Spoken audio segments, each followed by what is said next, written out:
Daniela, que ya puedes administrar la página. Sí, doctor, voy a grabar la sesión. Ok, Fiorella, puedes comenzar. Bueno, muchas gracias. Agradecer primero al Colegio de Abogados de la Selva Central, al decano, el doctor Wilmer Concepción Carguancho, por la invitación al Círculo de Estudios de Derecho Penal de la UNIFE. Bueno, en esta oportunidad se va a tratar el tema del habeas corpus correctivo en tiempos de pandemia, donde este instituto procesal pues, ha sido utilizado ya en con frecuencia últimamente, ¿no? Entonces, el problema de este es que en su totalidad, pues, estos han sido rechazados e infundados. Ahora, de plano, hay que decir ciertas cuestiones previamente antes de entrar en sustancia, ¿no? Y es que el habeas corpus correctivo, pues, el habeas corpus en sí es, bueno, es la consecuencia de la vulneración al derecho fundamental de la libertad, ¿no? En primer lugar, está esta expresión latina que, como recordamos, significa, ¿no?, traer el cuerpo, que tengas el cuerpo. Y esta expresión, pues, se entiende como la presentación de un detenido ante el juez con el objeto de que éste examine la causa de la detención y disponga ya su arresto o libertad, según sea el caso, ¿no? Ahora, esta concepción sí es restringida en cuanto a su significado y responde a ciertos alcances que tenía esta garantía constitucional en sus orígenes, ¿no? Por ello, por ejemplo, a sus inicios del habeas corpus, pues operaba como un mecanismo de defensa frente a la detención o privación de la libertad física de una persona, con motivo, pues, de un acto arbitrario o ilegal. Ahora, sin embargo, conforme ha ido evolucionando esta institución jurídica, todo este espectro, pues, de aplicación se ha ampliado, ¿no?, hacia la protección de la libertad individual desde todas sus manifestaciones. De modo que ya, pues, hace varios siglos, y desde luego ahora, en la actualidad, este instrumento no solamente se relaciona con la detención personal o la privación de la libertad física, sino que se extiende a un plexo ya de derechos vinculados a la libertad individual en general, lo cual ya ha sido reconocido por nuestro ordenamiento jurídico, tanto a nivel legislativo como a nivel jurisprudencial. Bueno, en la doctrina, por ejemplo, Luis Alberto Huerta Guerrero señalaba en su libro Libertad Personal y Habeas Corpus, que el proceso de habeas corpus es, pues, una institución cuyo objetivo consiste en proteger la libertad personal, independiente de la denominación que recibe, pues, el hecho cuestionado. ¿A qué se refería? A la detención, al arresto, la prisión, el secuestro o la desaparición forzada, entre otras cuestiones. Vallerriesa, por su parte, nos enseña que el proceso constitucional de habeas corpus tiene por cometido, pues, proteger el derecho fundamental de la libertad individual. Entonces, tal protección ya se bifurca en dos direcciones. Por una parte, está proteger la libertad personal amenazada, y por otra, reponer la libertad individual vulnerada en forma arbitraria por cualquier autoridad. Ahora, si recordamos desde 1987, la opinión consultiva, la 987 del 6 de octubre de ese mismo año, sobre garantías judiciales en estados de emergencias, según los artículos 27.2, 25 y 8 de la Convención Americana sobre Derechos Humanos, pues la Corte Interamericana de Derechos Humanos ya venía, pues, defendiendo la función especial que cumple el habeas corpus, dado que, como dice en pantalla, es el medio para controlar el respeto a la vida e integridad de la persona, para impedir su desaparición o la indeterminación de su lugar de detención, así como para protegerla, pues, contra la tortura u otros tratos o penas crueles, inhumanas o degradantes. Un caso muy importante, que es el de Carmen Julia Emily Pispil García. Aquí el Tribunal Constitucional peruano, pues, sostuvo que el proceso de habeas corpus es el instrumento procesal cuya excelencia jurídica radica en la protección de la libertad personal. Y si bien, dice, este proceso a nivel práctico, antes que, bueno, teórico, ha sido asumido desde una perspectiva restrictiva, no es menos cierto que con la entrada en vigencia del Código Procesal Constitucional, el del 2004, ¿no?, sufrió ya pues un giro en su visión. Y entonces empieza a ampliarse, ¿no?, para los casos vinculados al derecho a la vida, en la, por ejemplo, demanda de por los detenidos o desaparecidos. Tanto así que también llega a los derechos de la integridad física, psíquica y moral. Bueno, como vemos, la importancia que tiene el habeas corpus para la libertad y los derechos conexos, pues resulta incuestionable todo ello. Por ello, pues la doctrina, ya en mérito a toda esta amplitud, ¿no?, de los derechos conexos protegidos por esta garantía constitucional, pues ha elaborado una tipología de habeas corpus, posición que también ha sido, bueno, considerada por la jurisprudencia nacional, ¿no? Y bueno, en efecto, el Tribunal Constitucional en la sentencia recaída en el expediente 2663-2003 del habeas corpus, pues ya hace referencia a los diferentes tipos de habeas corpus que pueden presentarse. Ahora, una vez analizadas esas cuestiones, ¿no?, importantes del habeas corpus, vamos al inciso 17 del artículo 25 del Código Procesal Constitucional. Aquí ya se contempla pues el habeas corpus correctivo. Y dicha modalidad pues se emplea cuando se producen actos que agravan en forma ilegal o arbitraria las condiciones en que se cumplen las penas privativas de libertad, o también las medidas coercitivas de carácter personal, llámese prisión preventiva, que estarían afectando al procesado o sentenciado de manera ilegal. Esto quiere decir que se otorga esta modalidad de habeas corpus pues para lograr que la medida de restricción de la libertad que cumpla un imputado, bueno, un condenado, pues se haga conforme a la regulación prevista en la Constitución o en la ley. Entonces, antes de la aprobación del Código Procesal Constitucional, es importante tener en cuenta que ya el TC ya había declarado la existencia del habeas corpus correctivo. Para eso es importante analizar los expedientes del 013-1996 y el 0590 del 2001, procesos de habeas corpus, a partir de que ellos ya hicieron una interpretación de todos los alcances de la Convención Americana de Derechos Humanos. Y es que en todo ordenamiento jurídico, pues cuando se trata de la elaboración de un sistema de penas, se hace imperiosa pues la necesidad de concebirlo tomando en cuenta reglas mínimas de tratamiento, las reglas mínimas de tratamiento de los reclusos. Estas reglas mínimas de tratamiento de los reclusos pues fueron aprobadas por el Consejo Económico y Social de la Organización de las Naciones Unidas, mediante, bueno, la resolución 663 del 31 de julio de 1957. ¿Y cuál es lo importante de esto? Que aquí ya se trata pues de principios rectores de alcance general, que deben impartirse pues de modo imparcial, sin hacer diferencia de trato, todo ello fundadas pues en causas de tal vez religiosas, de raza, sexo, opinión política o de cualquier otra índole. Entonces, estas reglas referidas al tratamiento de los detenidos y reclusos tienen que ver con su correcto registro, con su alojamiento por separación de categorías.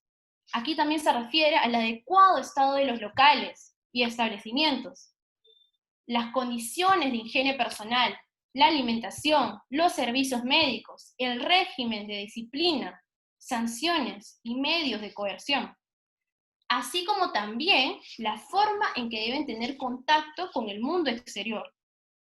Todo lo cual pues podrá dar lugar a un proceso de habeas corpus, en caso de que todas estas condiciones mencionadas no se presenten adecuadamente y con ello se transgredan los derechos de los detenidos o los reclusos.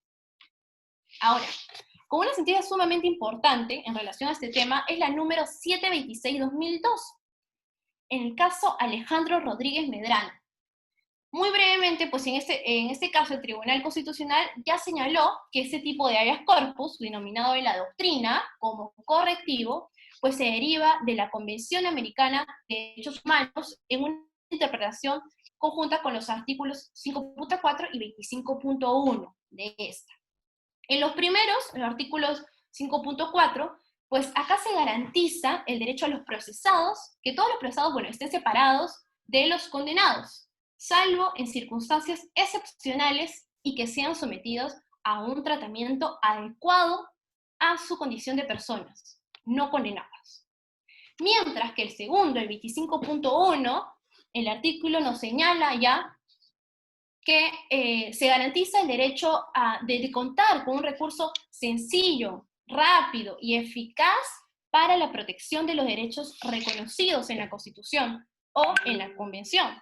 Recurso que la Corte Interamericana de Derechos Humanos ha señalado que esencialmente está constituido por el habeas corpus y el amparo. De modo tal que el habeas corpus correctivo pues procede cuando se verifican situaciones ilegales o arbitrarias respecto de las formas o condiciones en que se cumplen las detenciones o las penas privativas de libertad, con la finalidad de ¿qué? Pues de salvaguardar a la persona de tratamientos carentes de razonabilidad y proporcionalidad.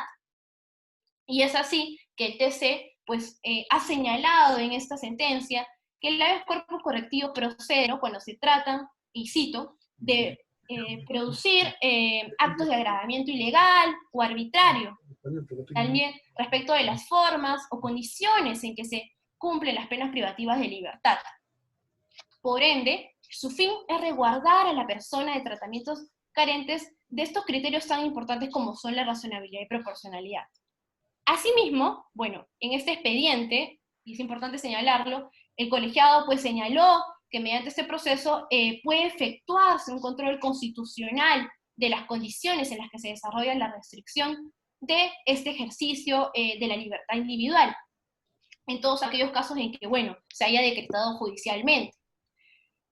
Una mención importante es la que hace el doctor Landa Arroyo, que nos enseña pues que no solo se registre, no solo se restringe al ámbito carcelario, sino que también cabe si el afectado es interno en instituciones privadas o públicas, como ¿cuáles? Como los centros educativos en calidad de internados, las entidades encargadas pues de tratamiento de toxicómanos, los enfermos mentales, los centros de readaptación juvenil, los centros de salud y entre otros.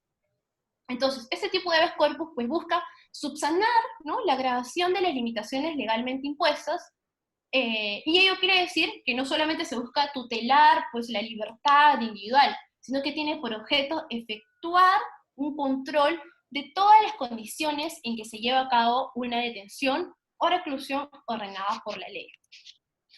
Ahora, los derechos tutelados por el proceso de habeas corpus correctivo, bueno, es preciso y pertinente verlo desde la sentencia la 022-218-2007, en el cual el TC señala que como el inciso 1 del artículo 200 de la Constitución establece que, bueno, el habeas corpus procede ante el hecho u omisión por parte de cualquier persona, funcionario o persona que vulnera o amenaza la libertad individual o los derechos constitucionales conexos, pues, en tal medida, bajo esa lógica, el ámbito de protección del proceso de habeas corpus no solo se limita a cubrir solo el derecho a la libertad, sino que se expande para cubrir los otros derechos fundamentales íntimamente relacionados con esto.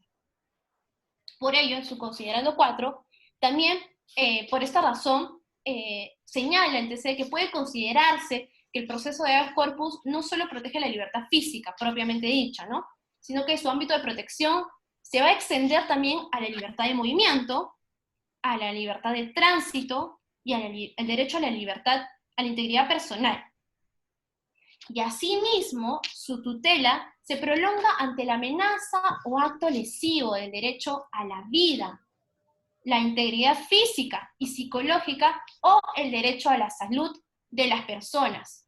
Todas esas que se hayan recluidas pues, en establecimientos penales e incluso de personas que pues, bajo una especial relación de sujeción se encuentran en establecimientos públicos o privados. Y es más, el artículo 25 del Código Procesal Constitucional ya señala de manera enunciativa y no taxativa el catálogo de derechos que conforman toda la libertad individual, y que todos estos pues son objetos de protección mediante el proceso de habeas corpus, así como los derechos pues conexos con este. Todo ello en razón de que el proceso de habeas corpus pues es un proceso sencillo y rápido. Entonces, por su naturaleza y finalidad, podemos concluir que no puede regular pues un catálogo de derechos fundamentales numeros clausus, sino estamos hablando de un catálogo de derechos fundamentales números apertos. Y bueno, por último, es importante señalar la finalidad que encontramos en la sentencia del Tribunal Constitucional, la 0032-2005, en el cual señala que es importante resaltar que el habeas corpus pues es un proceso constitucional destinado a la protección de los derechos reconocidos en la Constitución, y no pues a la revisión de si el modo como se han resuelto pues las controversias de orden penal son las más adecuadas conforme a la legislación ordinaria. Pero aquí también nos señala el TC que nos dice, en cambio, no puede decidirse que el habeas corpus sea improcedente para ventilar infracciones a los derechos constitucionales procesales, pues derivadas de una sentencia expedida en un proceso penal, ya sea cuando ella se haya expedido con desprecio o inobservancia de las garantías judiciales mínimas que deben observarse en toda pues, actuación judicial. ¿Por qué? Pues es una interpretación semejante, una interpretación así, semejante, pues terminaría por un lado por vaciar de todo el contenido el derecho a la protección jurisdiccional de los derechos y libertades fundamentales, y por otro, promover que la cláusula del derecho a la tutela jurisdiccional y el debido proceso pues no tengan valor normativo. Ahora, frente a este tema es importante hablar un poco de la derrotabilidad de la norma jurídica, y muy brevemente es entenderlo de que, bueno, hay normas que establecen que sí, que las personas que están condenadas con sentencia firme, pues ellas tienen que cumplirla, porque la ley se cumple, ¿no? Se cumple y es así, sin decir mucho. Sin embargo, ¿qué pasa acá, ¿no? En este estado excepcional, en esta situación excepcional que estamos? Pues aquí ya entra el tema de la derrotabilidad de la norma jurídica, puesto que estamos en una situación excepcional. Por tanto, pues se necesitan tomar medidas excepcionales, adoptadas todas estas a la realidad y a la problemática social.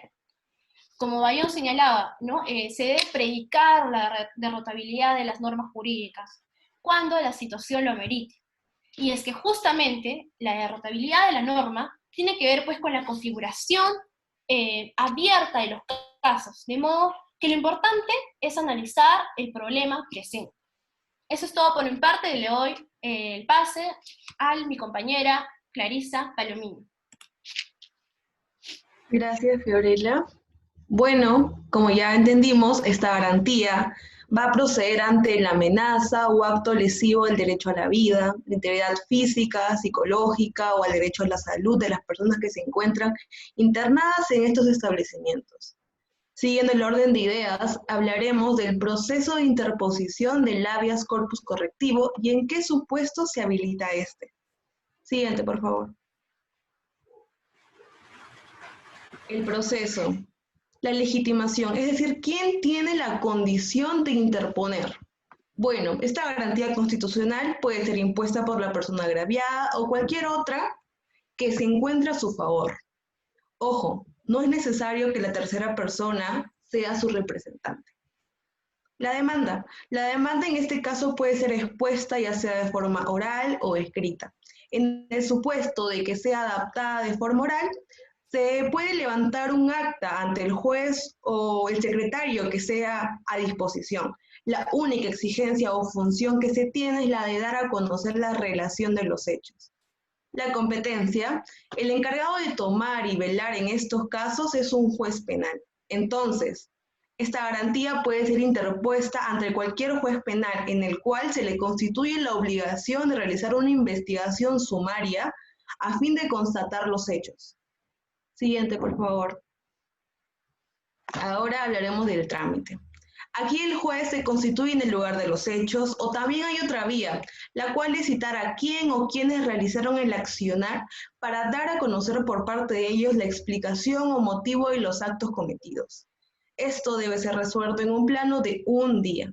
Asimismo, Aún así la persona se encuentre privada de su libertad, la resolución ejecutada podrá ser objeto de notificación al agraviado y en el caso de que hubiere una tercera persona o un abogado, también son notificados indistintamente. Siguiente, por favor. Las normas especiales en este procedimiento. Primero, no cabe recusación. Solo va a ser aceptada cuando el afectado o quien actúe en defensa de él lo pida. Tampoco cabría excusa de los jueces o secretarios a disposición. Asimismo, sobre las actuaciones procesales, los jueces deberán habilitar día y hora para realizar estas. En este proceso no interviene el Ministerio Público. Dado el caso en el que el demandante pide un defensor de oficio, el juez o la sala se lo van a designar. Se pueden presentar documentos para la apreciación del juez y estas serán aceptadas en cualquier estado del proceso. Y las actuaciones procesales son improrrogables. Siguiente, por favor. Sobre la sentencia. Fundada aquí cese el agravio producido y se dan las medidas necesarias para poder evitar que el actuar dado se vuelva a repetir. En la apelación solo se puede interponer este recurso a la resolución que pone fin a la sentencia y el plazo dado para recurrir a este recurso es de 2 días hábiles. Y el trámite de la apelación. El juez, recibida la apelación, resolverá el proceso en el plazo de 5 días. Siguiente, por favor. Supuestos en donde se habilita el habeas corpus correctivo. El Tribunal Constitucional reiteró la vigencia del habeas corpus correctivo en donde su tutela se prolonga ante la amenaza o acto lesivo del derecho a la vida, integridad, salud física, psicológica y también de los derechos muy importantes conexos de las personas que se hayan recluidas. En realidad hay variados tipos de supuestos en las que se puede dar paso a esta aplicación de esta garantía, ya sea en los casos de acción u omisión por parte de los sujetos, sabiendo que los albergados tienen derecho a un tratamiento que no sea contrario a los estándares mínimos de protección de ellos, y también a los estándares mínimos de sus derechos fundamentales y conexos a ellos. Y cuando estos no son ejecutados con los principios de razonabilidad o proporcionalidad, se habilita la procedencia de este habeas corpus correctivo. Ahora detallaremos algunos de estos supuestos. El primero es cuando la administración penitenciaria sanciona a un interno y esta puede ser para estos casos de forma indebida o cuando las condiciones en las que cumple esta sanción no son adecuadas. En un primer punto está el régimen disciplinario. El régimen aplicable al sistema penitenciario regula los derechos y deberes recíprocos entre internos y la administración penitenciaria. Una de las obligaciones que tiene es mantener la seguridad y también el orden propio de un régimen carcelario. A partir de esto existe a favor de la autoridad penitenciaria, es decir, el INPE, una potestad sancionadora sobre el reo, en donde éste tiene el deber de seguir las reglas y normas que regulan la convivencia del centro penitenciario. Las medidas disciplinarias que pueden interponer las autoridades penitenciarias deben ser las necesarias para conservar la armonía, la seguridad y la vida de todos los internos. Por esta razón, las medidas no pueden afectar la dignidad ni la integridad física, psicológica o moral del interno. Por lo tanto, quedan prohibidas las medidas disciplinarias corporales como el encierro en celdas oscuras, reducidas o cualquier otra medida cruel, degradante o inhumana que será objeto de aplicación de esta garantía. De igual forma, una medida disciplinaria típica es el aislamiento. Es necesario tener en cuenta que la celda donde se aislará el interno tiene que tener las mismas dimensiones y servicios que una celda normal, con entrada suficiente de aire y de luz natural. El médico del centro penitenciario tiene que estar a cargo de velar de él y controlar su salud, su estado físico y mental del sometido. Cabe resaltar que la Corte Interamericana nos habla de los derechos que ha indicado que el aislamiento de los reclusos es admisible siempre y cuando las celdas de castigo solo se usen como medidas disciplinarias o para la protección de las personas en un tiempo necesario. Para la Corte Interamericana, el aislamiento en una celda oscura e incomunicada está prohibido. así como también las celdas de 60 por 80 centímetros donde no hay luz ni ventilación y solo se puede estar en ellas de pies o agachado. Estas llegan a ser formas de tortura o trato cruel en inhumanos, también siendo un supuesto admisible para la aplicación de estas. Siguiente, por favor. Otro supuesto es cuando las condiciones de un centro penal no son apropiadas. Aquí se permite el planteamiento del habeas corpus correctivo. ¿Y por qué? Porque las condiciones en que se encuentran ellas son deplorables. Por ejemplo, una de las causas de esas condiciones es el hacinamiento. Es decir, que se da una sobrepoblación de albergados. Aquí se produce un alojamiento antigénico. No hay privacidad ni para poder realizar las actividades básicas necesarias, tampoco los sujetos fuera de las celdas pueden realizar actividades, estas se reducen al mínimo, ya que los albergados exceden los servicios mínimos que están disponibles. Asimismo, el personal de salud es insuficiente. De igual forma, cuando no se cumplen las exigencias en las condiciones, ya sea de salud, física mental, higiene, alimentación, que más adelante serán explicadas a detalle. Tal y como lo ha señalado la Corte Interamericana de Derechos Humanos, constituye un desprecio a la dignidad humana, un trato degradante y un severo riesgo a la salud y vida de estos presos, considerando también importante la premisa para la aplicación de la garantía regulada en nuestra Constitución en el artículo 139. Siguiente, por favor. Cuando los internos no reciben tratamientos médicos pese a que los necesiten. También el habeas corpus correctivo pretende proteger la salud de los internos conectado con el derecho a la integridad. De esta manera, la afectación de la salud equivale a afectar la integridad física de estos. Las personas privadas de libertad tienen el derecho a la salud, entendida como el bienestar físico, mental, social, que incluye también una atención médica, psiquiátrica o también odontológica adecuada, siempre y cuando teniendo la disponibilidad de un personal médico. Estos servicios tienen que tener una estrecha coordinación con el sistema de salud pública. El Código de Ejecución Penal, en ello, menciona que los reos deben tener un derecho a alcanzar y mantener el bienestar físico y mental siempre. La falta de atención médica adecuada en situaciones de necesidad de ella no satisface los requisitos mínimos para que se dé un tratamiento digno a este ser humano. Por ende, es un supuesto para dar apertura a la aplicación de esta garantía. Siguiente, por favor. Y por último, cuando a los internos no se les permite tener visitas. En otras palabras, la arbitrariedad de la restricción del derecho a la visita de los reclusos. Esto sucede cuando al preso se le quita la libertad de acceder a las visitas, ya sean conyugales o no conyugales, es decir, a la familia. Cabe resaltar que estas personas siguen conservando ese derecho a tener contacto con sus familiares. Esto respaldado con el artículo 12 de la Declaración Universal de Derechos Humanos, donde nos expresa que nadie puede ser objeto de injerencias arbitrarias en su vida, en su privacidad o en su familia. Conjunto a ello, las reglas mínimas para un tratamiento de los reclusos señalan que los reclusos están autorizados para comunicarse periódicamente según los establecimientos o los estamentos que tiene el INPE, bajo una debida vigilancia con sus familiares, tanto por llamadas o mediante visitas. Bueno, sin más que decir, le paso a mi compañera Daniela Chávez. Muchas gracias, Clarisa. En esta parte vamos a hablar en sí las exigencias prácticas acerca del habeas corpus correctivo, sin antes no hacer un breve recordar de lo que se ha venido tratando y muy bien ha sido explicado por mis compañeras, ¿no? Que mediante este proceso lo que se busca es efectuar un control constitucional de las condiciones en las que están los reclusos. No solamente el habeas corpus va a tutelar la libertad, sino va a tutelar otros derechos que vamos a explicar en el transcurso de la conferencia.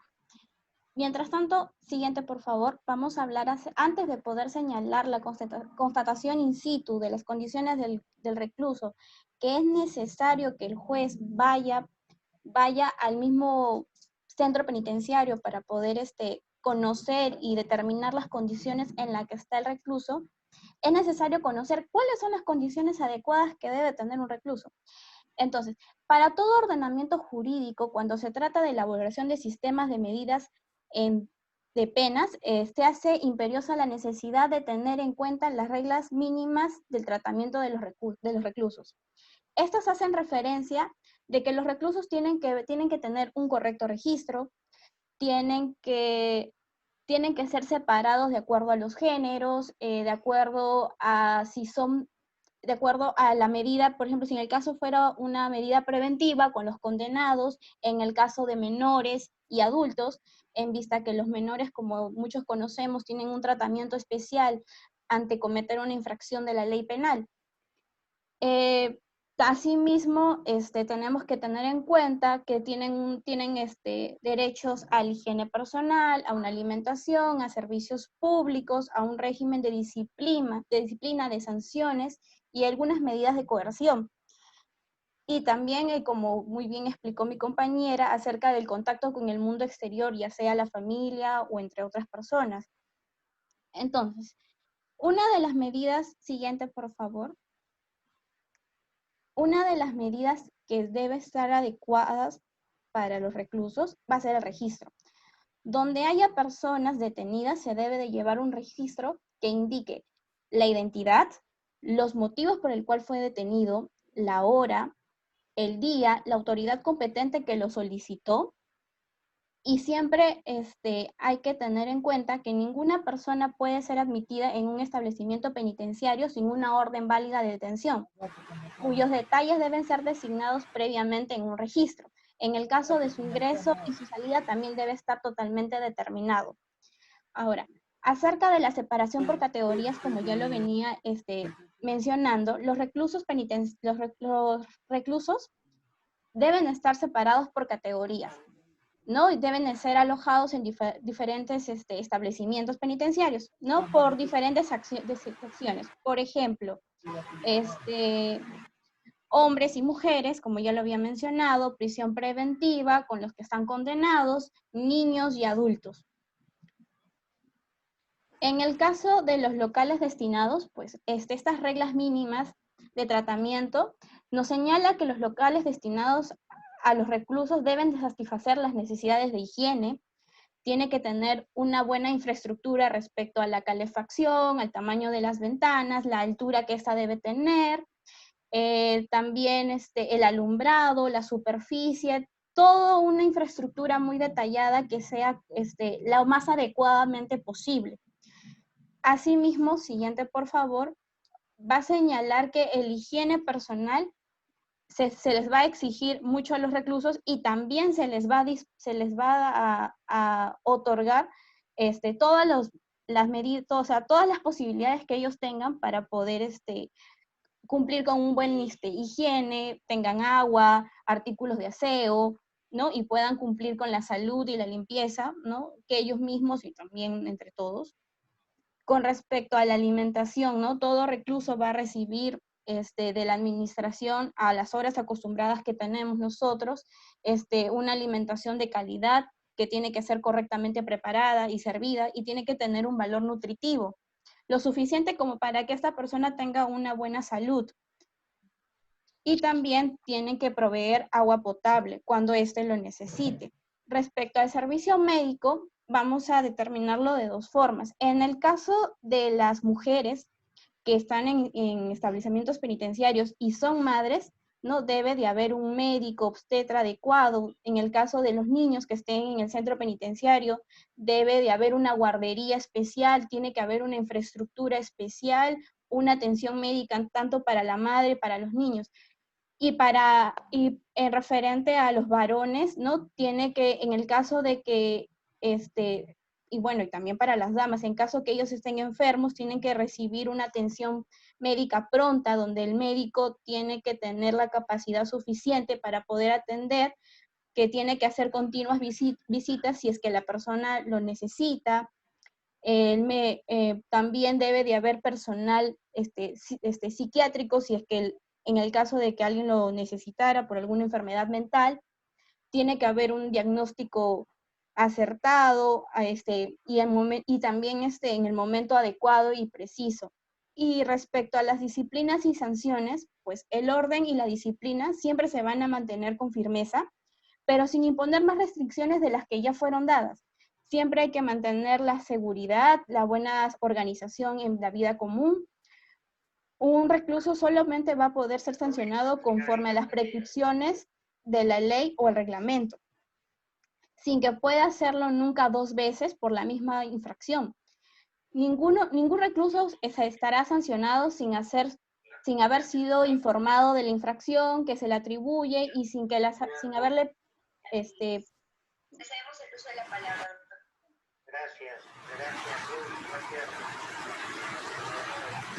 Por favor, ¿podrían apagar su micro? Si a mí no me gusta ganarme ¿El cual? encargados esenciales y dar a la función. Ahora la señorita María, por favor, apagar su audio. Los asaltantes, pero sí ha podido ver por lo que no era la luz.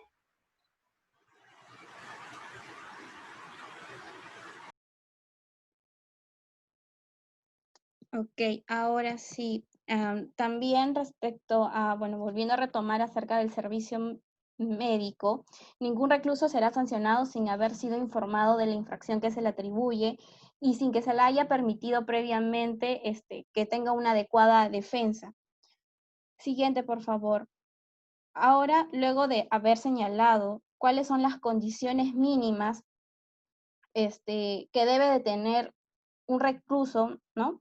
De acuerdo a las reglas de tratamiento mínimo de recluso, vamos a hablar sobre la constatación in situ. ¿Qué es una constatación?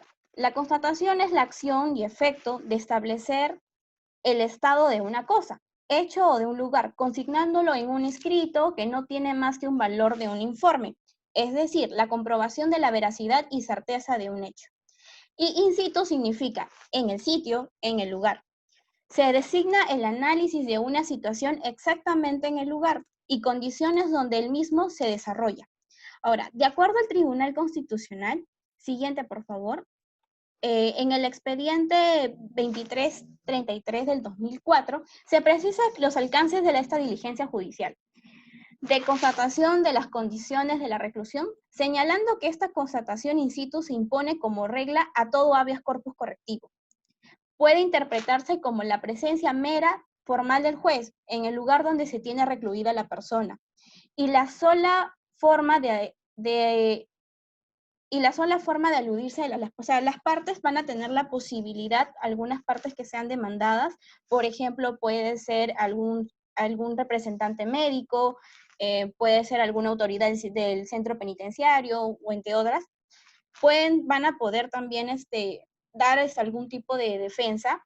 Esta diligencia supone que según las características de los hechos reclamados, el juez deberá verificar directamente la existencia de los hechos denunciados o, en su caso, disponer de la comparecencia del personal especializado que pueda contribuir a la determinación exacta de los hechos susceptibles de investigación. Por ejemplo, ante actos de sufrimiento físico o maltrato psíquico que tenga algún recluso, se deberá disponer, según sea el caso, la presencia del personal médico, psiquiatra, que participe en la citada diligencia. Por otra parte, en lo que respecta a todas las declaraciones, el interrogatorio deberá limitarse a esclarecer los hechos denunciados, prescindiendo de temas colaterales o que resulten irrelevantes para el fondo de la controversia. Siguiente, por favor. La constatación in situ en las condiciones del recluso, ¿no? Conseguirá que se den las finalidades del habeas corpus correctivo. Esta va a tener dos finalidades, una es inmediata y la otra es mediata. En la inmediata lo que se busca es detener la violación del derecho o impedir la amenaza de la vulneración de este. Busca subsanar esta violencia o esta vulneración de este derecho de las limitaciones legales impuestas. Es decir, que no solo busca tutelar la libertad individual, sino que tiene por objeto efectuar un control de las condiciones en las que se lleva a cabo la detención o la reclusión ordenada por la ley. Y la mediata significa sancionar penalmente a los responsables quienes han vulnerado el derecho de ser recluso. Por ejemplo, cuando algunos de los internos de un establecimiento penitenciario pretenden mejorar su nivel de permanencia y denuncian condiciones infrahumanas. Siguiente, por favor.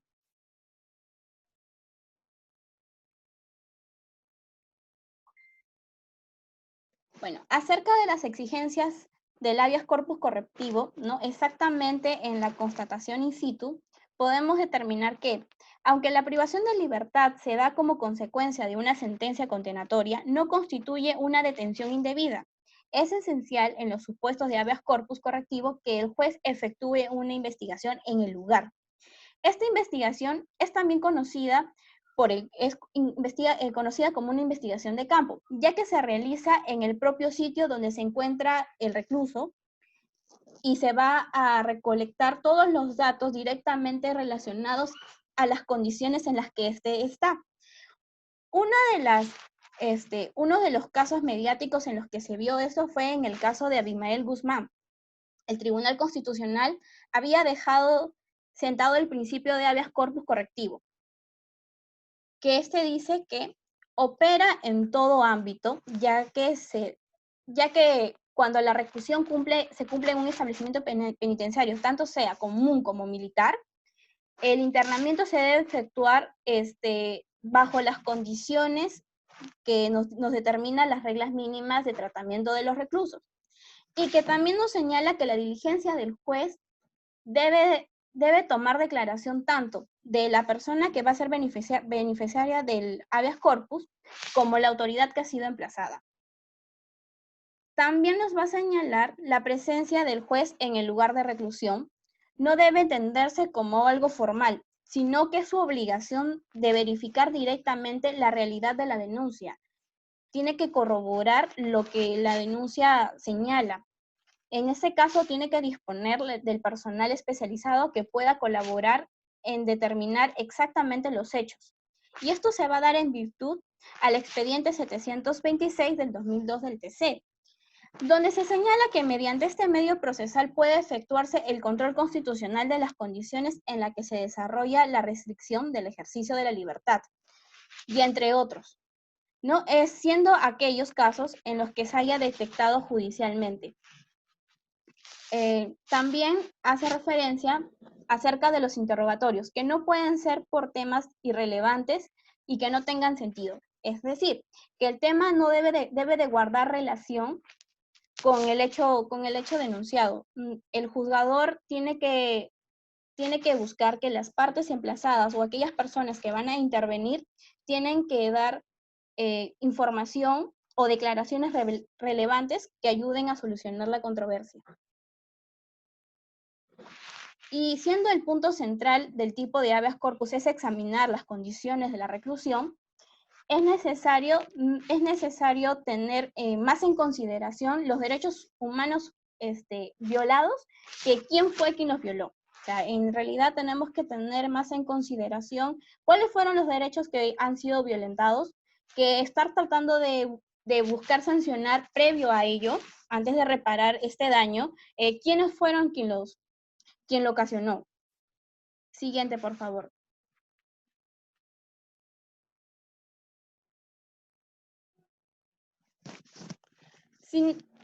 Bueno, luego de todo lo que he expuesto, es necesario tener en cuenta cuáles van a ser las características del habeas corpus correctivo. 1. Acerca de la sumariedad. Esta va a gozar de un procedimiento rápido, siendo de carácter sumario. Es decir, que es un proceso en el que el juez va a tener que tener una preferencia sobre los demás. De informalidad. Se debe determinar si existió o no la violación de un derecho fundamental. Este proceso se puede presentar de forma verbal ante el juez o también escrita. No se prescinde mucho de las formalidades de un procedimiento ordinario, por lo que no se puede vulnerar ante formalidades el derecho que se está buscando tutelar. Y la verbigracia. En este proceso cualquier persona puede interponer la demanda y no se requiere de la firma de un letrado. Acerca de la inmediación, es la obligación del juez de tomar conocimiento directo sobre los hechos y los que los traduce en el contacto con las partes. Es decir, al ir al momento de que él va al centro penitenciario, ¿no?, a hacer la constatación, él está teniendo un contacto con el recluso y también al momento de hacer el interrogatorio a las personas emplazadas. Y es imprescriptible porque la demanda puede ser interpuesta en cualquier momento, puesto que en nuestra legislación no se considera plazo de prescripción o caducidad para este proceso, en virtud a lo señalado al artículo 5 del inciso 10 del Código Procesal Constitucional. Eso sería todo. Le doy el paso a mi compañera Ruth Buendía. Bueno, continuando con la explicación que ya han abordado mis compañeras, vamos a ingresar en el momento específico, cómo es que podemos aplicar el habeas corpus correctivo durante la pandemia, en relación a una sentencia que ha declarado fundada el habeas corpus correctivo y dispuso la salida de 3 personas que ya habían sido sentenciadas por un delito contra el patrimonio. La otra diapositiva, por favor. En cuanto al habeas correctivo, ya lo han señalado muchos de mis compañeras y se hace referencia a que esta es usada cuando se produce actos de agravamiento ilegal o arbitrario respecto a las formas o condiciones que cumplen las penas los sentenciados. ¿Y cuál es la finalidad del habeas corpus correctivo? Es resguardar a la persona de aquellos tratamientos carentes de razonabilidad y proporcionalidad, cuando se ha determinado que se cumpla un mandato o una pena. Por ejemplo, el habeas corpus correctivo puede ser aplicado para una persona que ya ha sido sentenciada y también para una persona que ha sido dictaminada con una prisión preventiva. ¿Cuáles son los actos y omisiones que corresponden a la violación o amenaza? ¿Qué es lo que se estipula para ello? ¿Y qué derechos fundamentales se deben violentar para que pueda accederse al habeas corpus correctivo? Es el derecho a la vida, el derecho a la salud, el derecho a la integridad física, el trato digno, o haberse establecido tratos inhumanos o degradantes. También se incluye el derecho a la visita familiar, como ya lo mencionaron mis compañeras. La siguiente diapositiva, por favor. En cuanto al Tribunal Constitucional, en el expediente mencionado en la presente diapositiva en la pantalla, ahí se dispuso el estado de cosas inconstitucional respecto al hacinamiento que encontramos en nuestra actualidad en todos los centros donde están recluidos las personas. ¿Qué es lo que dispone el Tribunal Constitucional ahí? Es que se ha violado el derecho a la salud. ¿Por qué? Porque no se cuenta con una infraestructura e instalaciones sanitarias, tanto de seguridad como de salud, que puedan cumplir con los demás derechos fundamentales. Hay que recordar que las personas privadas de su libertad no se les restringe todos los derechos fundamentales, sino únicamente el derecho a la libertad locomotora, que es poder desplazarse de un lugar a otro, con la libertad que nos confiere de acuerdo a nuestras conveniencias o de acuerdo a lo que nosotros podamos disponer. El TC también ahí menciona que le da un plazo de 5 años únicamente al Estado para que pueda establecer medidas adecuadas y correspondientes con respecto a la situación de los establecimientos penitenciarios, que ya no haya hacinamiento, que no las personas tengan un adecuado derecho fundamental, por ejemplo, con respecto al derecho a la salud, que se cumpla con todos los servicios básicos, que se pueda dar la alimentación correspondiente, y por ello es que también se señala el estado de cosas inconstitucional. En esta misma sentencia, hace mención acerca del imputado que no había sido muy bien notificado y que se había vulnerado ciertos derechos adicionales y no necesariamente el derecho a la salud directamente. Pero ahí el Tribunal Constitucional nos hace mención del estado de cosas inconstitucional con respecto al hacinamiento.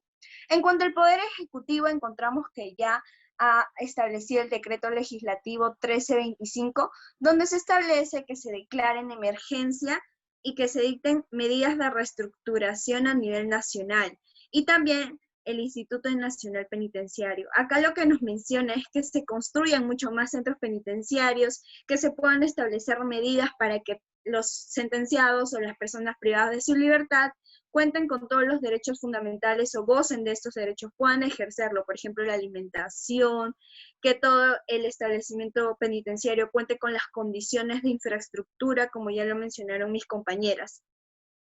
Luego tenemos el Decreto Supremo 013-2018, que prorroga este estado estado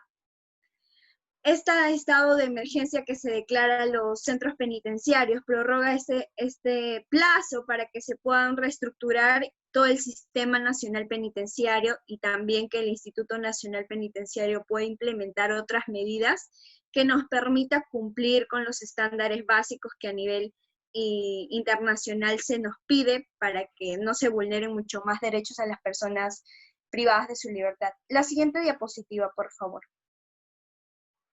¿Qué es lo que tiene como deber el Estado? Es el preservar los derechos constitucionales fundamentales y humanos de los internos. Lo que se pretende con el habeas corpus es evaluar y a realizar un control constitucional de las condiciones en que están viviendo estas personas privadas de su libertad, sean sentenciados o personas dictadas a través de una prisión preventiva. La siguiente diapositiva, por favor. ¿Cuáles son los elementos de evaluación que dispone los jueces o que evalúan los jueces para declarar fuera el pedido de habeas corpus? Lo vemos en el expediente señalado ahí, en el expediente 463-2020, que evalúan dos puntos: que la población o que los imputados sean población vulnerable ante la enfermedad del COVID-19. Y también si es que el establecimiento penal donde están insertos tiene las condiciones mínimas para que se garanticen los derechos como la vida, la salud y la integridad. Todo ello frente al COVID-19. Eso es lo que se dispone en el expediente en mención y se van a evaluar estos dos puntos, que todo el análisis va a girar dentro de estos dos. ¿Cuáles, con respecto a la población vulnerable, estas tres personas por las que se estaba pidiendo el habeas corpus correctivo? La primera tenía 68 años de edad, bueno, tiene 68 años de edad, padece de diabetes tipo 2, hipertensión arterial e insuficiencia renal. Todo ello constatado a través del informe emitido por el director del establecimiento penitenciario. También se señala que el segundo imputado, el segundo sentenciado, tenía 43 años de edad y presenta un cuadro clínico de diabetes. También se señala que el tercer beneficiario de este habeas corpus correctivo tenía una edad de 67 años. Los tres habían sido imputados por la comisión del delito contra el patrimonio, usurpación agravada. El juez también dentro de este dictamen evalúa cómo es que se dieron las condiciones de la comisión del delito. Había sido por problemas que habían tenido dentro del patrimonio conjunto, por una herencia, y por ello se estableció la comisión de este delito. El juez también evaluó cuál es el delito, en qué condiciones se han cometido, si han producido graves afecciones a las víctimas y todo ello. En relación al mencionado punto, al segundo punto de determinar si en el establecimiento penal existen condiciones mínimas, sobre el informe emitido del director del establecimiento penitenciario de Abancay, se señala que este establecimiento únicamente tenía capacidad para 80 internos. Sin embargo, a la fecha se contaba con un total de 430 internos. Entonces vemos que la capacidad habría sobrepasado y por ello también no se cumplía con las condiciones mínimas. No se podría cumplir con el distanciamiento de 1 metro, cuántos internos dormían en cada celda. Ello también nos permite evaluar con respecto a los elementos de evaluación que tiene en cuenta el juez. En cuanto a este informe que nos emite, también señala que 2 internos ya tenían COVID-19, habían salido positivo a la prueba que se les había realizado. La siguiente diapositiva, por favor. ¿Cuál es el deber de las autoridades penitenciarias? Se debe establecer que en el cumplimiento de la pena privativa al que fueron condenados, solo se señale o se pierda la libertad locomotora, más no el derecho a la salud, a la vida, porque estas personas siguen teniendo dignidad por el hecho de ser personas y por ende tienen que seguirse garantizando sus derechos fundamentales. Y el Estado tiene el deber de velar, pese a que han cometido delitos, del ejercicio de sus demás derechos fundamentales. Ello tenemos que tener en cuenta que ahora nos encontramos en una pandemia y más con esta enfermedad que se propaga mucho más rápido, el COVID-19, tener en cuenta qué personas se les puede otorgar el habeas corpus correctivo o qué otros mecanismos. Por ejemplo, encontramos el decreto legislativo que salió hace poco, el 1513, donde se dispone muchas medidas para que las personas puedan salir y ya se disminuya el hacinamiento. Por ejemplo, acá se establece el deshacinamiento en los centros penitenciarios y también en los centros juveniles. Dentro de ello, dentro de la norma nos señalan que se deben aplicar medidas excepcionales para esta población penitenciaria, como la cesación de la prisión preventiva, evaluando los delitos por el que se les ha imputado a estas personas, y también la impugnación y revocatoria de la cesación de la prisión preventiva, la remisión condicional de la pena, en qué supuestos se pueden evaluar esta remisión. Encontramos otros mecanismos que nos está dando el propio Estado para que no se pueda recurrir a este proceso constitucional que es excepcional, como ya lo han venido señalando mis compañeras. Asimismo, encontramos el Decreto Supremo 004-2020, donde se establece supuestos especiales para la evaluación y la propuesta de recomendación de gracias presidenciales. Ello para prever la propagación del COVID-19, para no poner en peligro a las personas que están dentro de los centros penitenciarios. Eso sería todo por mi participación y bueno, la siguiente diapositiva, a ver. Eso sería todo, muchas gracias. Si hay alguna pregunta o algunas dudas, podemos absolverlo.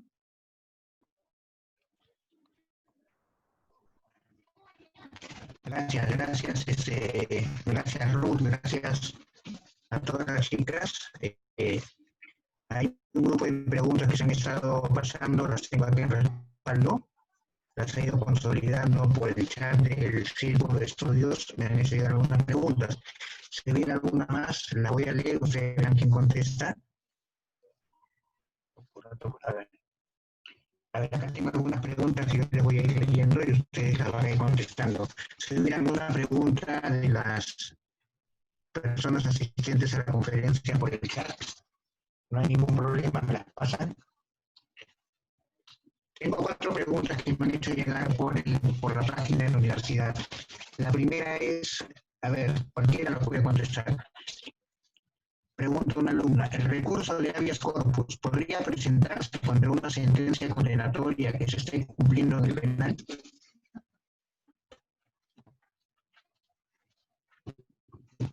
Yo puedo contestarlo, doctor.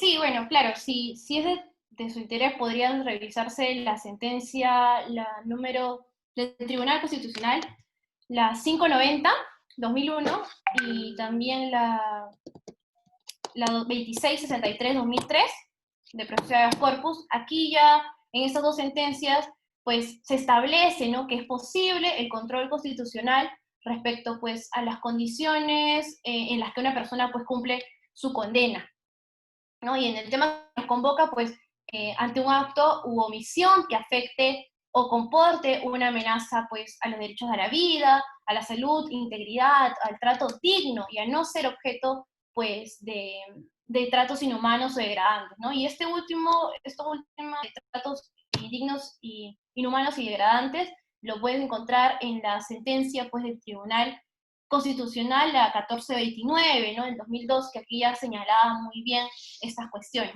Gracias.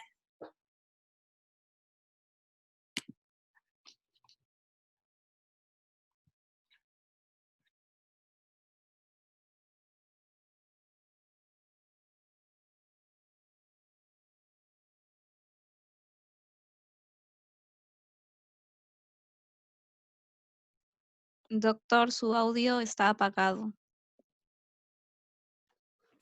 Ok, gracias Daniela. Le decía que acá tengo una pregunta de la señorita, de la alumna Beatriz Franciscovic. Señora Beatriz, ¿el juez evalúa el delito que comete cada acusado para otorgar el habeas corpus correctivo? ¿Perdón? Yo puedo responder la pregunta. No escuché bien, pero yo no he sido ponente y yo no soy penalista, doctor Goicoechea. Ahí la alumna penalista Ruth Buendía lo va a contestar. En relación a la pregunta que plantea el doctor Goicoechea, si es que el juez penal evalúa qué delito ha cometido el sentenciado, pues en realidad lo que el habeas corpus correctivo plantea es que si hay una razonabilidad y proporcionalidad, o si se le está dando, se le está cumpliendo todas las condiciones y formas en que cumplen estas personas las penas que se les ha establecido, si se cumplen con todas las condiciones mínimas, si no se está vulnerando los derechos como la salud, la alimentación, el vestido, el derecho a la integridad física. Todo ello se evalúa, no se evalúa el delito que ha cometido la persona, y se señala que si hay alguna vulneración a estos derechos, se podría establecer o se podría pedir el habeas corpus correctivo. Pero teniendo en cuenta que nos encontramos en una situación de pandemia, ya el Estado ha previsto qué mecanismos alternativos se podrían utilizar, como le mencioné, el decreto legislativo 1513, que nos establece la variación de la prisión preventiva o la cesación en muchos casos. También se establece gracias presidenciales. Entonces, ver esos puntos sería necesario previamente a interponer o iniciar un proceso constitucional de habeas corpus. Eso sería todo, doctor. Listo. Tengo dos preguntas más. ¿Por qué es esencial, ponen acá, por qué es esencial que el juez realice una constitución in situ sobre las condiciones en que se encuentra el recluso? Doctor, yo puedo responderlo. Es esencial que el juez realice esta constatación porque necesita verificar si el derecho alegado que está vulnerado conforma en el establecimiento penitenciario realmente se está dando. Entonces, si, digamos, hay una violación al derecho a la salud porque el médico no atendió al recluso de manera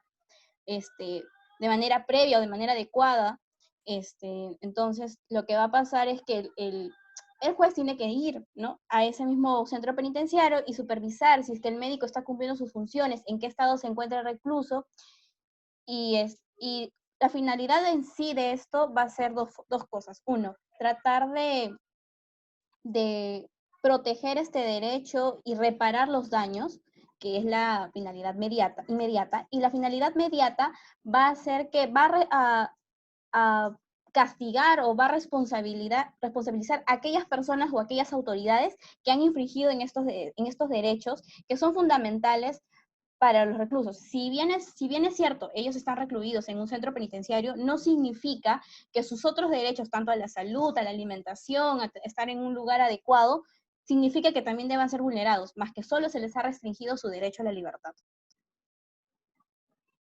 Y por último, tengo una más.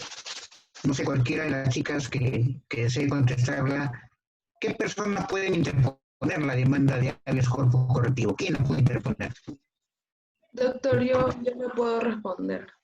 Y gracias por la pregunta. Entonces, basándome en el artículo 26 de nuestro Código Procesal Constitucional, la demanda puede ser interpuesta por la persona perjudicada o agraviada, o también una persona tercera que esté a su favor.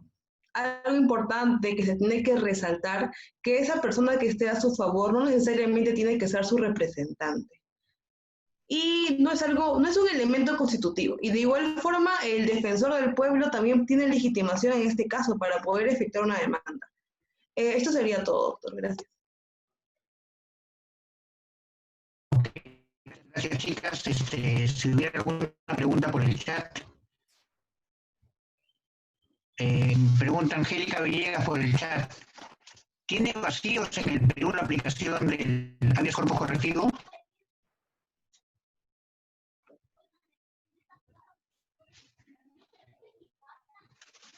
Cualquiera puede contestar la pregunta, chicas.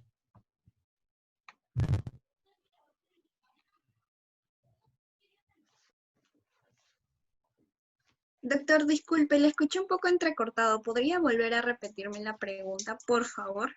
Sí, parece que hay problema en el audio. Lo que está preguntando la señorita Angélica Villegas es si el habeas corpus correctivo en el Perú tiene vacíos en cuanto a su aplicación. En relación al habeas corpus correctivo, no se estipula ningún vacío únicamente lo que nos plantea el Código Procesal Constitucional nos detalla bien cómo es que el juez tiene que evaluar para que se establezca fundado el pedido de habeas corpus correctivo.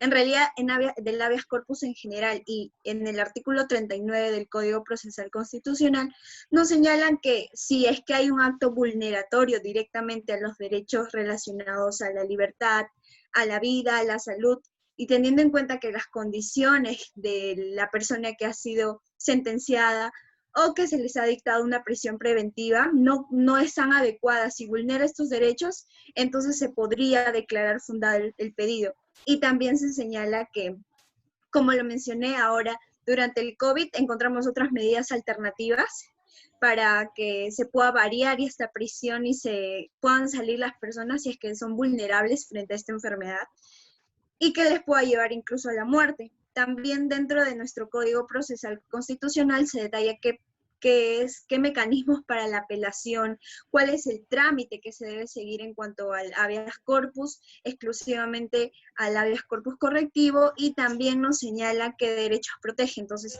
si vemos toda la legislación que nos aborda el Código Procesal Constitucional, no podremos señalar que hay vacíos con respecto a su aplicación, porque nos detalla, y en este caso también tenemos que señalar que el juez constitucional tiene que evaluar cuáles son todas las medidas en que está viviendo esta persona dentro del centro penitenciario, y asimismo el juez constitucional presenta la discrecionalidad y puede evaluar cada caso en concreto. Así que teniendo en cuenta esos parámetros normativos y también la disposición o la facultad que tiene el juez, no se establecería ningún medio para que haya un vacío legal.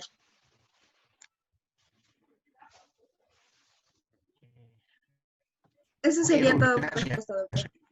Gracias Ruth. Señor decano, si no diera alguna pregunta más. Sí, quisiera hacer una pregunta a las ponentes.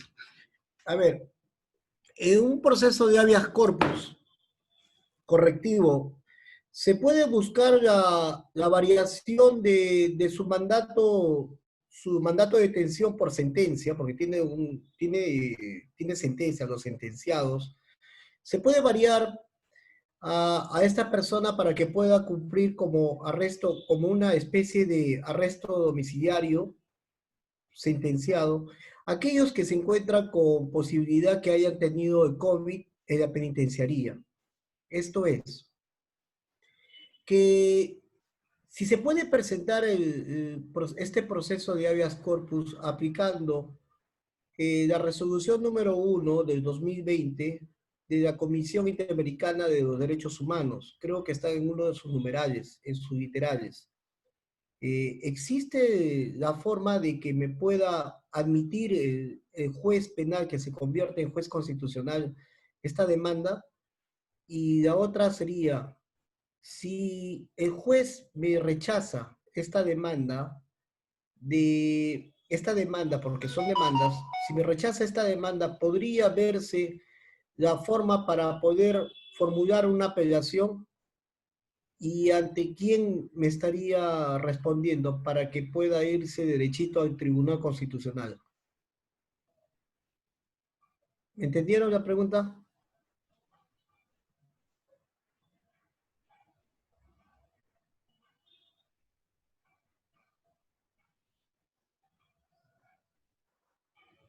¿Puede contestar la pregunta?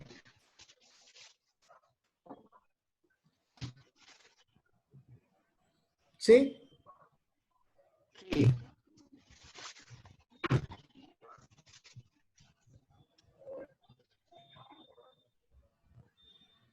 Aló, ya hice la pregunta. Sí, doctor. Ya, ahora vamos a proceder a contestarla con respecto a al primer interrogante que plantea si es que se le podría modificar la pena que está establecido para una persona que ya ha sido sentenciada.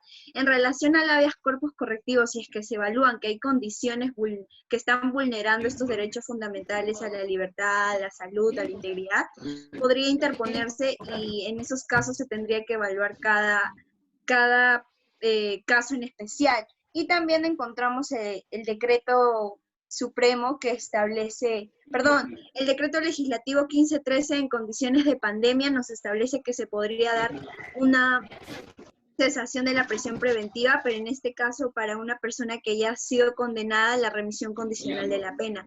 Obviamente se tienen en cuenta ciertos delitos y no se estipula para ellos, sino que solo para delitos que no afecten a bienes jurídicos protegidos que tengan una mayor relevancia en cuanto a la sociedad, y se establece esta remisión condicional de la pena para la pena privativa de libertad efectiva que se ha establecido. Y en relación a la segunda pregunta, ¿me podría volver a repetir, por favor?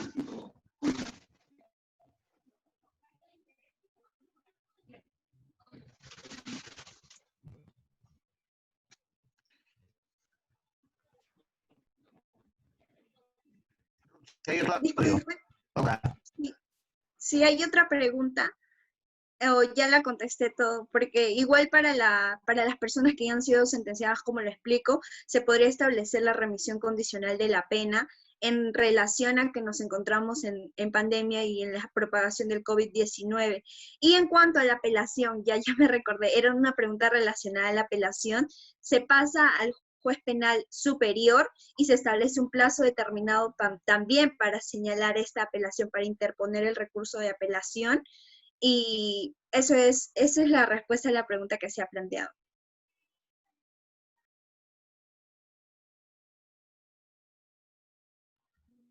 Gracias, Ruth. Está apagado el micro del señor Lecano. Doctor, a ver, a los ponentes, tengo una duda, porque si es bien cierto, el decreto legislativo que usted me está diciendo se trata para las cesaciones y no podemos aplicar para el tema de cesación de prisión preventiva. Esto ya han sido sentenciado. Que esto va más allá, porque este tema es tan interesante, tan importante para el tema de las aplicaciones. Muchos abogados, muchas personas quieren aplicar este tema de las demandas de proceso de habeas corpus y la mayoría dice por qué no se puede aplicar. Por eso yo quería saber, porque todos suponen que esta prisión preventiva es necesariamente para la libertad del preso sentenciado, o solamente es para buscar las condiciones de las personas que están sentenciados hasta que cumplan su pena. No debemos olvidar el artículo 139, numeral 2, ¿no? Y el 3, ¿no? Y el juez no puede variar, ¿no? No puede variar de la sentencia de acuerdo al debido proceso. No puede modificar, ¿no? Y eso nos dice la Constitución. Yo quiero llegar a ese punto. Necesariamente puede valerse para variarse su condición de preso porque está como está encerrado en el penal y él está por afectarse porque hay un gran contagio. Por ejemplo, acá en Chanchamayo, en la Selva Central, de acuerdo a la sentencia del Tribunal Constitucional, ha sido declarado como cosa constitucional, ¿no? Ha sido declarado acá inconstitucional, cosa inconstitucional, los hacinamientos en el penal de acá de Chanchamayo. Entonces, como ha sido declarado ya, y hay una gran cantidad por el hacinamiento de personas, y personas que supuestamente han sido contagiadas, esta quiere presentar una persona X, le explicó muy bien, doctora, es que dijo que usted, que sí puede presentarlo. Ahora, el tema es, ¿se puede variar la condición muy aparte de estos decretos? Porque digamos, ¿no? Voy a ponerle más el ejemplo más simple. Hay un decreto que habla con relación a que puedan, el tema de omisión de asistencia familiar, puedan terminar sus pagos y son reincidentes, los reincidentes no van a poder salir. Solamente son los que tienen esta pena. Lo que yo quiero saber es, ¿puede variarse la condición? Ese es el punto. Eso es nomás, para poder interrogar todo eso. A ver. Gracias. Antes de que respondan mis alumnos, yo quería aportar algo ahí. Lo que está planteando el doctor Concepción es muy interesante. No es un problema de reglas contra principios. Los principios siempre van a estar por encima de las reglas. Quiero que me confirmen si se me está escuchando bien, perdón. ¿Se me escucha bien? Sí, doctor. Ya, gracias, Ruth. Los principios siempre van a estar por encima de las reglas. Y este es un problema que ocurre a nivel nacional con muchos magistrados, de la cual nosotros tenemos culpa como abogados porque no nos oponemos a eso, ¿no? Si hay un gran error en las academias, en las escuelas de pre y de posgrado, es que no se enseña el curso de argumentación jurídica. ¿Eso qué trae como consecuencia? Que los jueces distinguen el árbol, pero no pueden ver la pradera. El caso de los derechos humanos, derechos fundamentales, no puede estar supeditado al formalismo de un proceso judicial.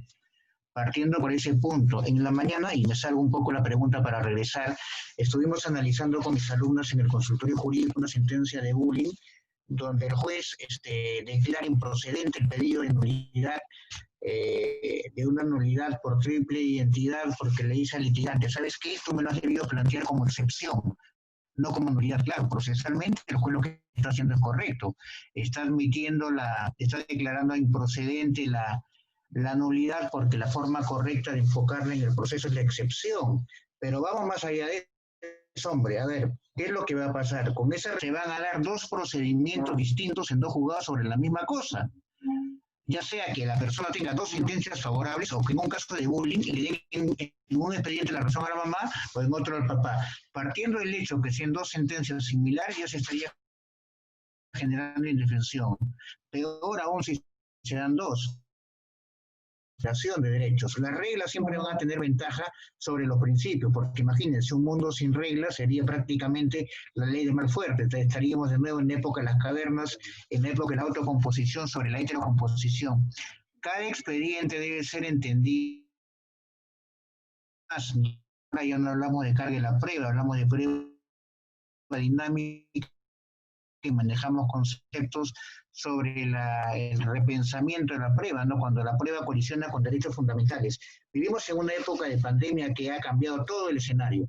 Así como estamos, es muy posible que ya en cualquier de este momento nos demos cuenta que va a empezar a llover hacia arriba. O sea, cualquier cosa podemos esperar. El problema no son las normas, doctores. El problema es la gente que va a operar sobre las normas.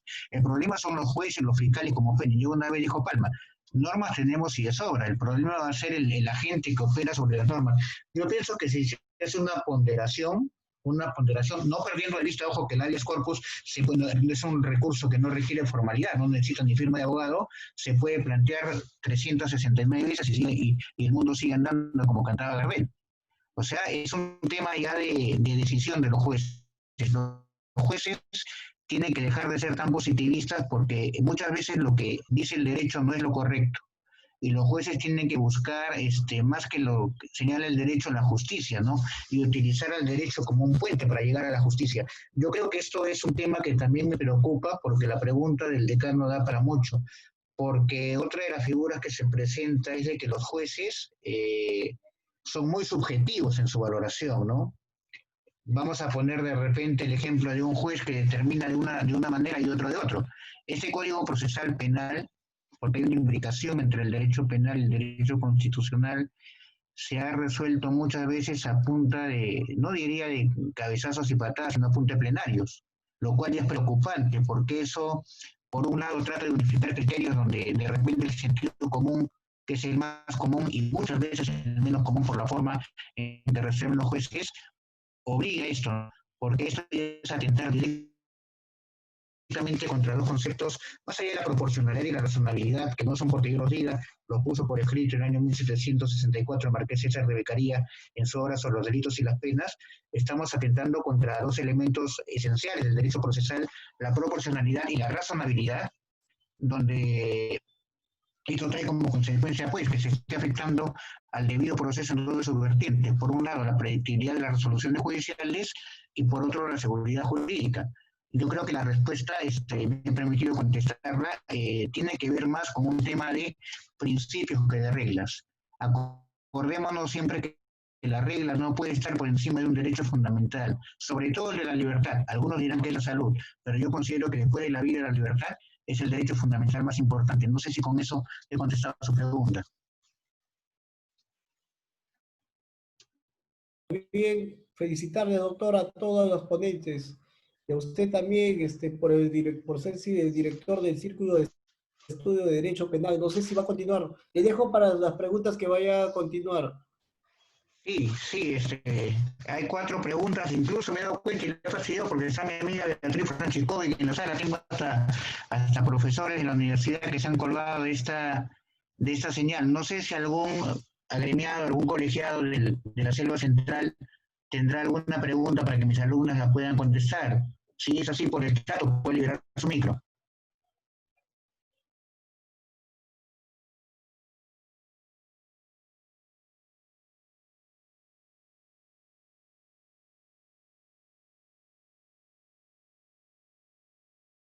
Me parece que no hay más preguntas, señor decano.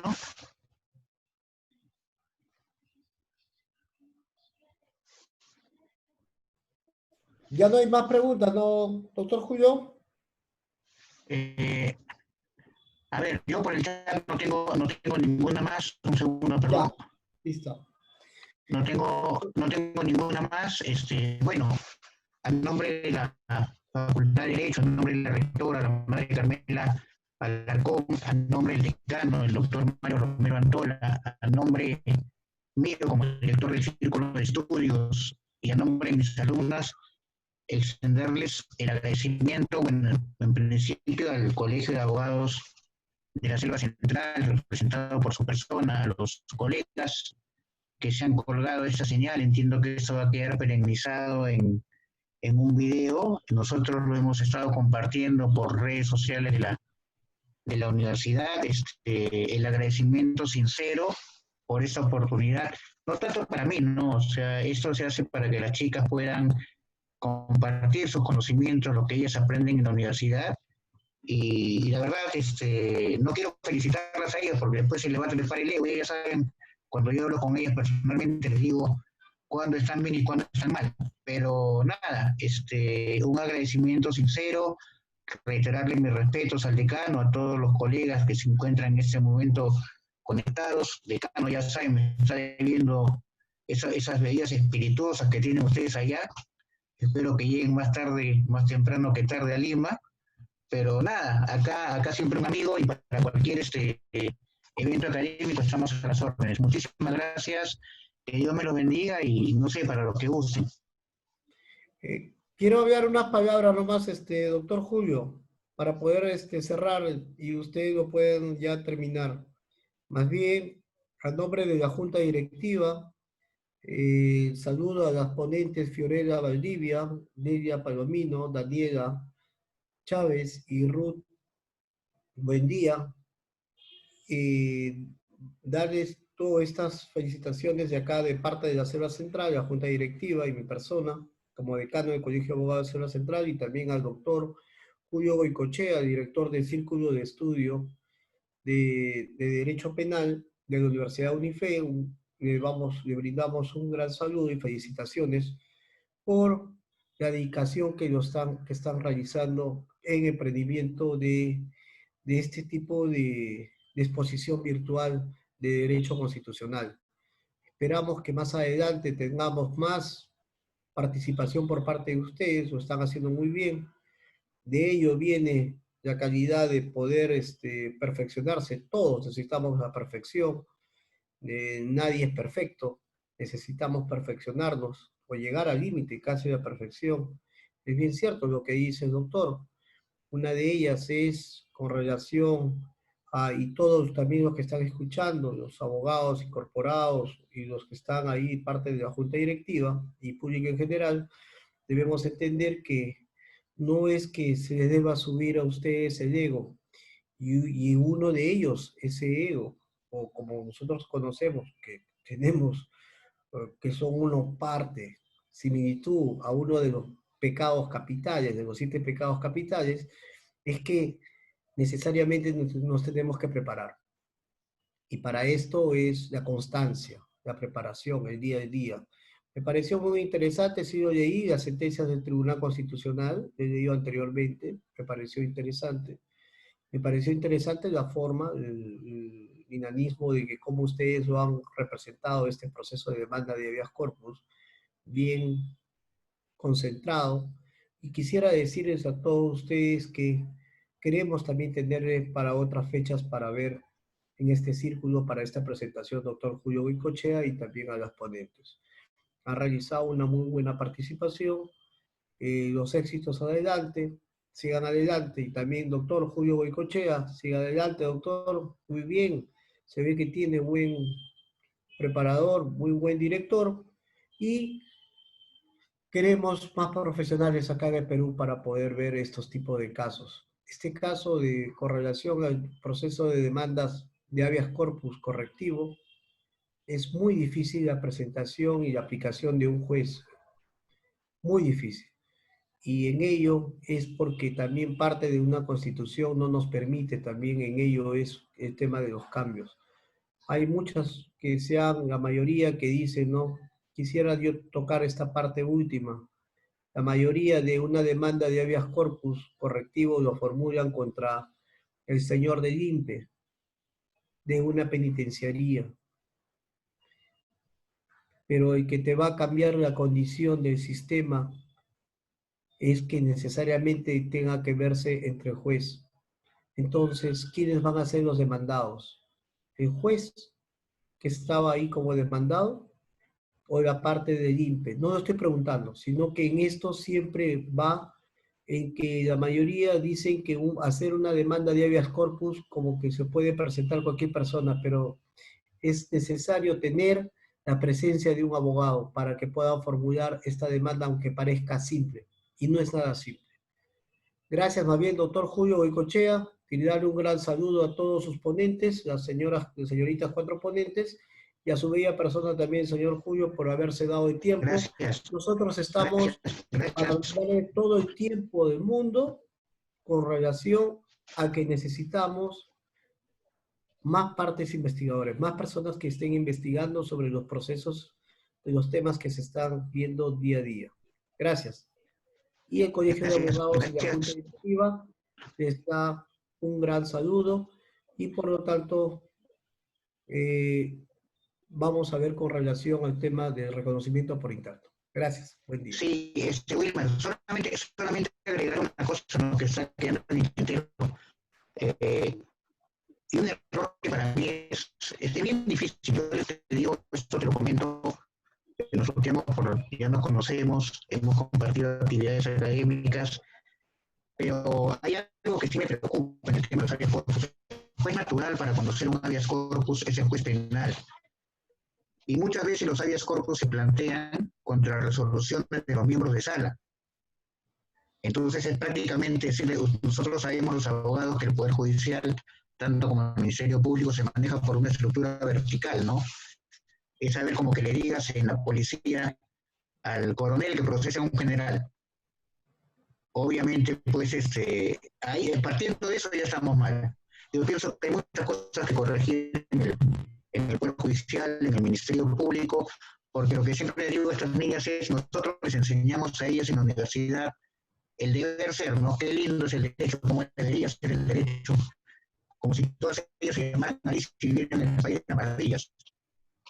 Nosotros, por lo menos en lo que a mí respecta en las clases, estamos enfrentándoles el derecho de otra manera, ¿no? Estamos invitando a jueces, a fiscales, tú mismo, decano, has participado, te hemos invitado a mis clases de derecho penal, han intervenido jueces superiores, ellos están constantemente en ciclos de conferencias, porque lo que se trata es eso, no prepararlas para la vida, sino prepararlas para que cuando se crucen, como lo hacemos nosotros, con ese monstruo, no de 4 cabezas, sino de 19 cabezas, estén por lo menos preparadas y el cambio no sea tan brusco. Extiendo mi respeto a todos, a los abogados que han estado presentes, y acá a disposición de la orden, con mucho orgullo llevamos la cinta que ustedes nos confirieron y cuando ustedes deseen, para nosotros será un honor participar, ya sea con un grupo de profesionales o obviamente con este grupo de chicas que están brillante futuro tienen. Gracias, de verdad. Gracias a ustedes también. Gracias, de verdad. Un saludo de acá de la Selva Central. Nos vemos. Gracias, gracias.